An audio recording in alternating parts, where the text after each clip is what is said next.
Welcome to the MtnMn Chronicles. Live, learn, and explore.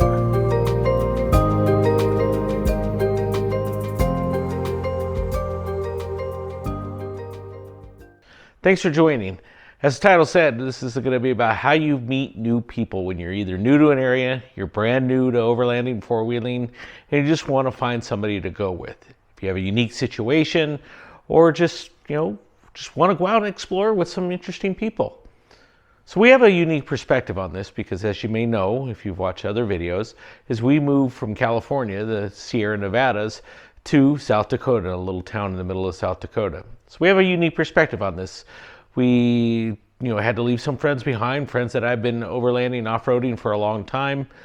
We've had to start over in many cases of making new friends, finding new people, and interesting things like that. So I'm a long time off-roader and a long time overlander. This wasn't my first time finding new people, but as an adult versus when I was younger in my teens and early 20s, finding new people was a lot easier.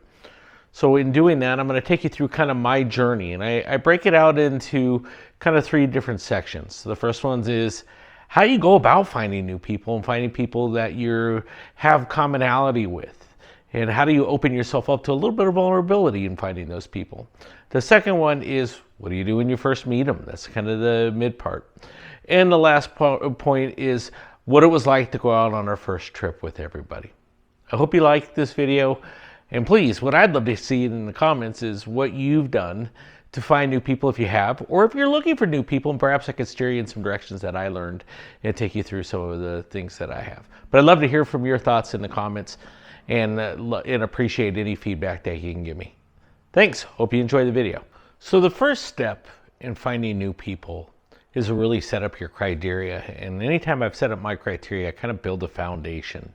When I build a foundation, I typically use a rule of three. One thing business taught me well is the rule of three. So the rule of three is really establishing your three criteria. And in that criteria, I usually put my first important one, second important one, and third important one. So finding a group to go out with, my criteria kind of looked like this. Was first of all, I wanted a group that wanted out, that was interested in both four-wheeling, which means to me more rugged terrain, a little tougher, but also was open to overlanding as well. And overlanding means long distance travel, going out and explore a longer trip. So I like the combo of both. I have multiple vehicles. I have my JKU, and then I also have my Gladiator, which I use for overlanding. So I want to do both. So I wanted a group that was open to both and wasn't just in one. And it had to be different types of vehicles. I didn't want a group that was just Jeep only or Toyotas only or whatever. I'm a Jeep guy, so I didn't like that. So I wanted a group that had a little more diversity. The second thing was I wanted a group that was just like-minded people I got along with, right? And people that I could go out and just do things with. I didn't want a lot of rules. I didn't want politics in dealing with the club or anything like that. So that's my other second criteria. Just people want to go out and have fun and enjoy being outside, right? The childlike joy part of overlanding and off-roading, which is the pillars of what my channel is all about.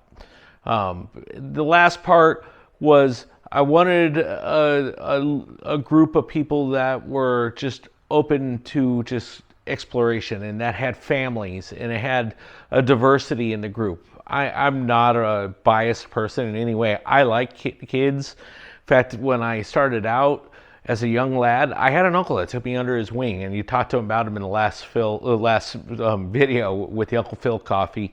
And so I like having kids on the trail. I like hearing that childlike joy when you're on the trail. I also like families. I like young families. So all the above. I wanted some diversity. I like single people coming. I really don't care. I just want people that are open, that are going to have fun. They don't have to be experts. So that was another criteria. Part of that last pillar was, people that are either new or been doing it a long time. I'm an old crusty guy, so I've been doing this a while. Whereas younger people are just learning and seeing it through their eyes, and many of this stuff and freaking out is part of it, right? And it's part of the fun, seeing people challenges and helping them out and having the tools or other pieces of gear that can help them out is really part of the enjoyment I get out of it. So kind of those three criteria, right? Diversity of group and wheeling background in not a structured way where you have to go to 3 meetings a month or whatever that's going to be like. The second criteria is, just being able to get out there with both wheeling and overlanding in the areas that they kind of intercross. And the last one is just diversity with people and learning and all of us getting along and just going out there for the adventure and having fun together. So it's kind of my foundation of what I look for in this.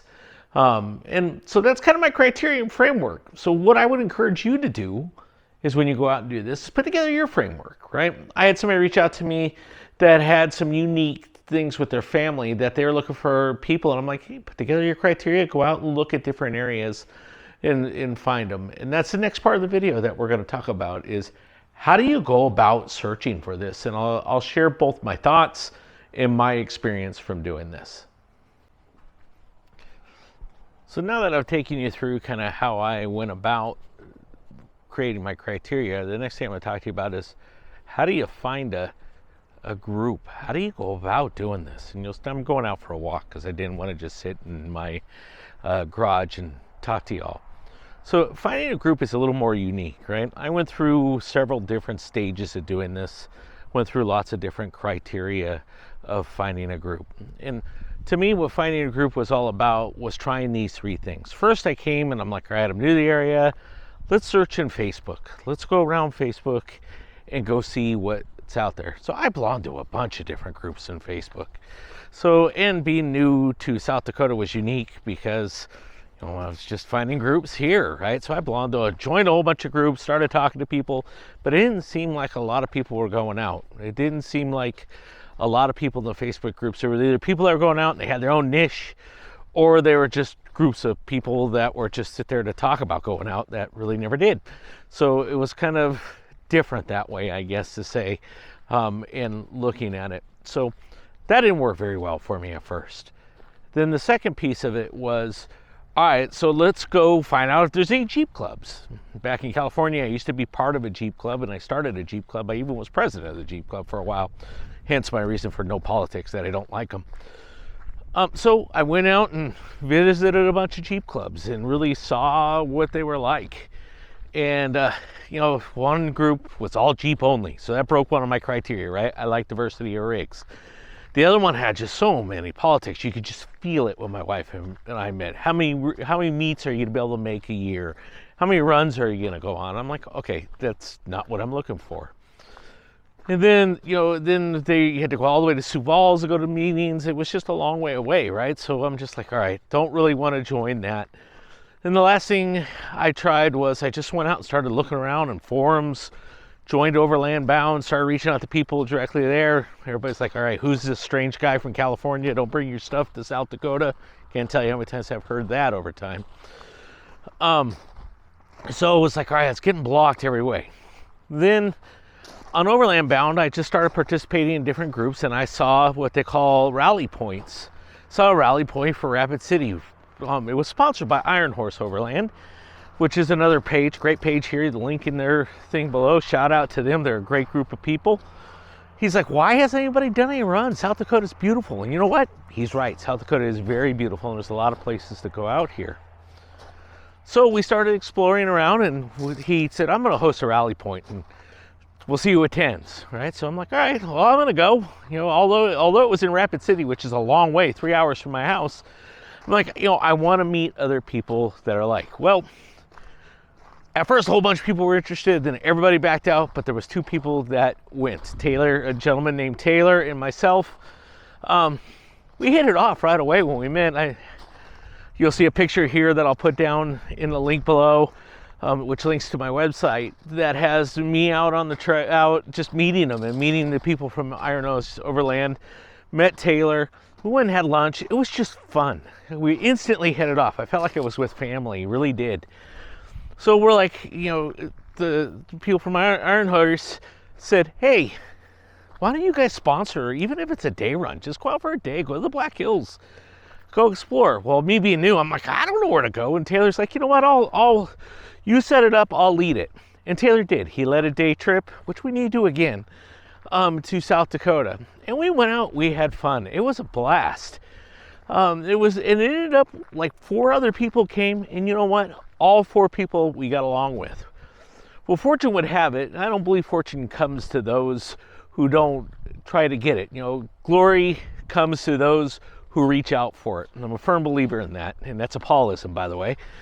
So reach out and grab it. And the opportunity came with through Taylor and through doing this one event where we met a gentleman named Tim, and Tim runs a Facebook page called South Dakota, Big Sky South Dakota Overland Adventures. And so we joined the trip, and Tim's like, you know, I'm going to do a couple trips this year. You guys are welcome to join. And so Tim sponsored a trip in May that was really cold, or April, it was really cold in North Dakota in the snow, but we went. I had a blast. I instantly hit it off with Tim. He has a family, and then we met some other people through that group, and I've overland all year long with them. But the key thing there is I had to be open to meeting people. They were very open to meeting me, which I thought was a lot of fun. Raylene and I had a great time with them. It just started with Taylor, and my group has expanded now. We have 6 to 8 of us that have been on multi-day trips. And we also have trips planned for 2004, several. So, you know, the opportunities are there. I think it's just a matter of you have to reach out and grab them, and you'll meet like-minded people you get along with. But part of that is you also have to be willing to meet with them and meet them halfway and enjoy their company. And I think you're going to find that the people you meet are just outstanding. I really enjoy the group we have. I really enjoyed being new to South Dakota and then meeting new people, going on overlanding adventures, starting to plan some longer term adventures and doing that. And I've had people reach out now to say, hey, I want to join a couple of adventures that you guys are going on next year, which are going to be new. So hopefully our group will grow. And I think, you know, the fact that it's growing, we're not having politics and we're having a good time really shows the value of creating my first criteria to get it set up. I think really the key for this is, you know, the 3 pillars of the MtnMn Chronicles, right? Enjoy the journey. In this case, enjoy meeting out with others, learning about others. I mean, I work with people all day long, and for me, half of it is just, you know, learning about others and meeting it. Second one is, so that's enjoy the journey. Second one is learn, right? Have that childlike curiosity in everything you do, and that includes trying to find new groups and find new areas. And, you know, and the last part is be willing to explore yourself, explore others, go out and be open to just leaving yourself vulnerable to meeting others, especially if you're in a new situation. It's hard, especially in today's world, but you're going to find that journey has its rewards, right? So take the first steps. I encourage you to take some first steps. If you're having a hard time finding groups or anything like that, put a comment below. Let me know. I'll be happy to steer you in the right direction and be able to assist you. I do appreciate watching the video. Please like and subscribe, but most of all, give me some feedback. I'm always looking to grow myself, so people's feedback is very important to me. Thank you for watching. I hope you enjoy this video. Take care.